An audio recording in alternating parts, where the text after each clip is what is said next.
Hello दोस्तों, welcome to my new channels. मेरे नए चैनल में आप सबका स्वागत है।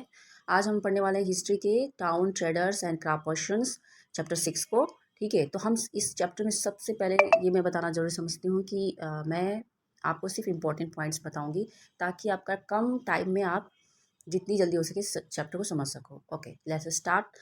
तो सबसे पहले हम इंट्रोडक्शन से स्टार्ट करते हैं। इंट्रोडक्शन में आपका दिया है, देखिए, town traders and craft person जो है आपका जो मैप है, मैप में आपका बता रखा है कि कहाँ कहाँ टाउन है आपका। और जब कोई ट्रेडर आता है किसी टाउन में तो क्या क्या चीज़ें ट्रेड करता है, क्या क्या चीज़ें वो जैसे क्राफ्ट पर्सन लोग हैं जो खुद से बनाते हैं, वो अपनी चीज़ों को बेचता है और कहाँ बेचता है और सबसे ज़्यादा कहाँ पे वो उन चीज़ों की सेलिंग होती है। तो ये इस पूरे चैप्टर में हम पढ़ेंगे। तो इस ज़रा एक मैप को एक नज़र करते हैं। देखिए, इसमें सबसे इम्पोर्टेंट चीज़ है आपका आपका तीन जो ट्रेड सेंटर है, सूरत, हम्पी और मसूलीपट्टनम, जो इस चैप्टर में आगे चल के पढ़ेंगे। और इसके बाद नेक्स्ट पेज पे हम थंजावुर के बारे में पढ़ेंगे। थंजावुर एक टेम्पल टाउन है और इसी के पास जो है मदुरई करके, देखिए पास में ही एक इसका इसी के पास में एक छोटा सा शहर है और इसी के पास एक और मदुरई है आपका। और इसी की थोड़ी दूरी पर स्वामी मलाई करके है। तो ये सारी जो हैं आपके टेम्पल टाउन है और इसके बारे में हम नेक्स्ट पेज पे अभी पढ़ेंगे। और देखिए दोस्तों, एक और चीज़ मैं बताना चाहती हूँ कि जो टेम्पल टाउन होता है ना, वो बहुत कुछ होता है। एक ट्रेड सेंटर भी होता है और एडमिनिस्ट्रेटिव सेंटर भी होता है और कमर्शियल सेंटर भी होता है। तो देखिए, नेक्स्ट पेज में आपका एडमिनिस्ट्रेटिव सेंटर आता है और इस पैराग्राफ में मैं आपको बताने वाली हूँ कि क्या क्या इंपॉर्टेंट पॉइंट्स नोट करने वाली है। तो देखिए, सबसे पहले हमारी इंपॉर्टेंट लाइन जो है आपका है जो थंजावुर। थंजावुर को मैंने आपको पहले ही बताया था कि एक ये टेम्पल टाउन है और ये ग्रेट टेम्पल टाउन है। ये कोई नॉर्मल नहीं है, ये बहुत ही स्पेशल टेम्पल टाउन है और इससे रिलेटेड आपको बहुत सारे क्वेश्चंस मिलेंगे आपको एग्जाम में। तो ये आपसे सबसे पहले क्वेश्चन किया जा सकता है, थंजावुर कहाँ का कैपिटल है। तो ये आपका चोला चोला डायनेस्टी का ये कैपिटल है। तो थंजावुर आपसे क्वेश्चन किया जा सकता है कि ये किस चीज़ का कैपिटल है, सॉरी।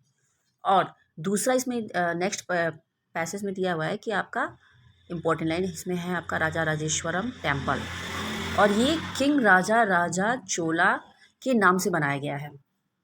और इनको बनाने वाले आर्किटेक्चर का भी नाम सबसे इम्पोर्टेंट है कि इनके आर्किटेक्चर कौन है। तो कुंजा रमल्लम राजा राजा पेरुथंचन, थोड़ा सा इनका नाम टेढ़ा है बट इनका आर्किटेक्चर का नाम भी इम्पोर्टेंट है। ये एमसीक्यू में आपसे पूछा जा सकता है। और इनका नाम हमें कैसे पता चलता है, तो इनका नाम जो है टेम्पल की वॉल पे बड़े ही प्राउडली तरीके से लिखा गया है। ये आपसे क्वेश्चन किया जा सकता है। और ये जो मंदिर है ना, इस मंदिर के अंदर शिवलिंग, भगवान शिवलिंग इस मंदिर के अंदर आपको देखने को मिलेंगे।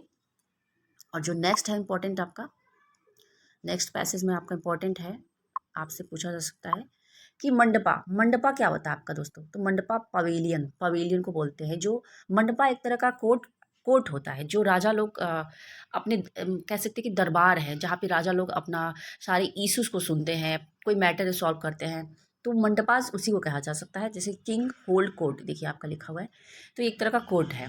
ये भी एमसीक्यू में पूछा जा सकता है आपसे। और नेक्स्ट आपका आ गया कि जो थंजावुर जो शहर है आपका, ये जो टेम्पल टाउन है, इसमें इससे रिलेटेड क्वेश्चन है कि यहाँ पे वाटर सप्लाई कैसे की जाती है। तो यहाँ पे वाटर सप्लाई देखिए दोस्तों, इस टाउन में वाटर सप्लाई वेल्स और टैंक से की जाती है आपका। देखिए, कुओं और तालाबों से यहाँ पे की जाती है।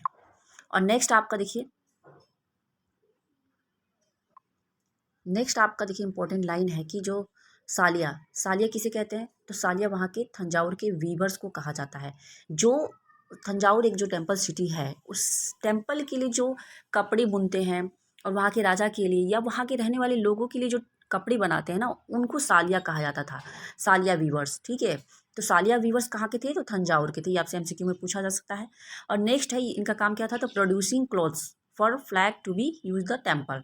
ठीक है, तो इनका काम था कि टेम्पल के लिए लोग कपड़े बनाते थे। ठीक है, और वहाँ के राजा और नेटिव जो पर्सन रहते थे वहाँ के लोगों के लिए भी बनाते थे। और नेक्स्ट है आपका स्थापति। स्थापति किसे कहते हैं, तो स्थापति स्कल्पचर यानी कि शिल्पकार को कहते थे, वहाँ के जो मूर्ति बनाते थे, जैसे कि ब्रोंज आइडल और tall ornamental bell metal lamps. जैसे कि आपकी बड़ी बड़ी मूर्तियाँ हो गई, बड़े बड़े लंबे लंबे जो दीप होते हैं ना, दिए, वो बनाते थे ये स्थापति लोग, जैसे स्कल्पचर्स होते थे। ठीक है, तो इस पैराग्राफ में इतना ही आपका इंपॉर्टेंट है। अब नेक्स्ट पैराग्राफ, दोस्तों नेक्स्ट पैराग्राफ में है कि जैसे थंजावुर जो है आपका, जो थंजावुर जो है, मैंने आपसे पहले ही बताया था कि जो एक टेम्पल होता है ना, वो बहुत कुछ होता है। एक एक एडमिनिस्ट्रेटिव सेंटर भी होता है और एक कमर्शियल सेंटर भी होता है। तो इसमें यही बताया गया है कि जो तंजावुर है वो किस तरीके से आपका एडमिनिस्ट्रेटिव सेंटर है और इकोनॉमिक सेंटर है। तो देखिए यहाँ पे दिया हुआ है कि इकोनॉमिक्स एंड सोसाइटी। तो एक टेम्पल जो होता है ना हमेशा ऑफन सेंट्रल होता है। पहले तंजावुर एक छोटा सा गांव हुआ करता था और जब ये बहुत फेमस होने लगा, जब यहाँ पे बहुत सारे तीर्थयात्री या लोग आने लगे, तो फिर ये आगे चल के ये टेम्पल जो है वो टाउन बन गया। क्योंकि यहाँ पे चूँकि बहुत ज़्यादा ट्रेडिंग होने लगी तो पैसों का भी बहुत ज़्यादा वो होने लगा, ट्रेडिंग होने लगी, जिसकी वजह से ये जो तंजावुर जो है छोटा सा गांव जो है ना ये टेम्पल बन गया, सॉरी ये टाउन बन गया। तो इसलिए लोग कहते हैं कि टेम्पल, जैसे क्वेश्चन भी आपके चैप्टर में कि टेम्पल जो है वो किस तरीके से एक आपका टाउन होता है और ये किस तरीके से आपका इकोनॉमी और सोसाइटी का सेंटर होता है। तो आप ये लिख सकते हैं इसमें। देखिए आपका ये पॉइंट टू बी नोटेड है, ये लाइन। और दूसरा इसमें कि जो टेम्पल जो टाउन में जो भी पैसे होते हैं वो कहाँ पे यूज होते हैं। तो देखिए वो आपके देखिए पिलग्रिम्स पे होते थे, प्रीस्ट पे होते थे, सेलिब्रेट फेस्टिवल पे, मतलब कि तीर्थयात्रियों को खाना खिलाना, पुजारियों की सैलरी हो गई आपकी, या कोई फेस्टिवल मनाना, इन इन सब चीज़ों पे वो जो टेम्पल में पैसे आते थे, जो डोनेट होते थे, उन सब चीज़ों में वो पैसे स्पेंड किए जाते थे। और इसके अलावा पिलग्रिम्स जो होते थे, यानी जो तीर्थयात्री होते थे ना, वो भी आपके पैसे डोनेट करते थे। तो इसमें यही इंपॉर्टेंट है इस पैराग्राफ में। आपका नेक्स्ट पैराग्राफ में देखिए ये है आपका, देखिए ये आपका bronze, bell metal and lost wax techniques. दोस्तों ब्रोंज क्या होता है? ब्रोंज जो होता है ना आपका, वो आपका देखिए कॉपर एंड टीन का मिक्सर होता है ये, जो कि कॉपर और टीन से मिला के बनाया जाता है। इसमें सबसे ज़्यादा टीन की मात्रा सबसे ज़्यादा होती है, ठीक है। तो आपका लॉस्ट वैक्स टेक्निक्स किसे कहते हैं, ये आपसे पूछा जा सकता है। तो देखिए सबसे पहले लॉस्ट वैक्स टेक्निक्स के बारे में पढ़ते हैं कि किसे कहते हैं। तो देखिए सबसे पहले देखिए ये क्या होता है कि मोम का एक पैलेट स्टैचू बनाया जाता है, फिर उसको मिट्टी से कवर कर दिया जाता है। उसके बाद उसमें नीचे कहीं छेद कर दिया जाता है, फिर उसको हीट किया जाता है। जब हीट करते हैं तो मोम क्या होता है, पिघल के निकल जाता है। फिर वो जो मिट्टी का जो स्टैचू होता है वो अंदर से खोखला हो जाता है। उसके बाद उसमें देखिए क्या भरा जाता है, यही आपका ब्रोंज भर दिया जाता है। ब्रोंज जो होता है वो एक मेटल होता है जिसको मेल्ट करके भरा जाता है, यानी कि गर्म करेंगे तो वो मेल्ट हो जाएगा, तो उसको मेल्ट फॉर्म में भरा जाता है। उसके बाद जब वो ठंडा होता है ना, तो ये आपको सॉलिड फॉर्म, देखिए आपका ये स्टैचू में भी दिख रहा है, तो ये देखिए, ये देखिए। और फिर इस जब ये सॉलिड फॉर्म में आता है, जब ये ठंडा होता है तो ये सॉलिड फॉर्म में आ जाता है। उसके बाद इसको क्लीन कर लिया जाता है और पॉलिश कर लिया जाता है। तो इस तरीके से ये लॉस्ट वैक्स होता है, जिसमें वैक्स क्या होता है कि लॉस्ट हो जाता है, यानी कि हट जाता है। बनाया तो पहले वैक्स से ही जाता है, लेकिन इसको हटा दिया जाता है और उसी की फॉर्म से ये ब्रोंज जो है आपके स्टैचू या बेल या कोई भी चीज़ बनाया जाता है ब्रोंज की चीज़ें।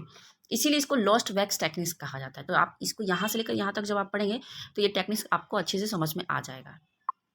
ओके चलते हैं नेक्स्ट पैराग्राफ पे।